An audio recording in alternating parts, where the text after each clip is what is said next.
చాలాసార్లు మన రోగాలు దేనితోటి కనెక్ట్ అయి ఉంటది? దురాత్మల ప్రభావం చేత, దురాత్మల చేత పీడించబడే వారికి దురాత్మల ప్రభావం అండర్ ద ఇన్ఫ్లుయెన్స్. చాలా మంది క్రిస్టియన్స్ కి డౌట్ ఉంటది, నాలో పరిశుద్ధాత్ముడు ఉన్నాడు కాబట్టి నాలో అపవాదికి చోటు ఉండదు కదా. ఈ హృదయం ఆల్రెడీ పరిశుద్ధాత్మతోటి నింపబడినప్పుడు ఇంకా అపవాదికి చోటు ఉండదు కదా, దురాత్మలకి చోటు ఉండదు కదా.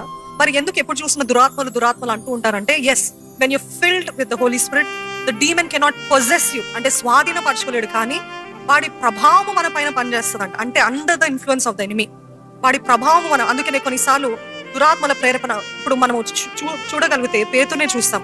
ఒక్క క్షణము నువ్వు దేవుని కుమారుడివి అని తండ్రి ఇచ్చిన ఆ జ్ఞానవచనము దేవుని ఆత్మ ద్వారా పలికాడు, నువ్వు నిజముగా దేవుని కుమారుడు. మరుసటి నిమిషం ఏం చెప్తాడండి? నువ్వు సిలువెక్కద్దు. అంటే పేతురు దురాత్మ చేత పీడించబడుతున్నాడా? No, is under the influence of the enemy.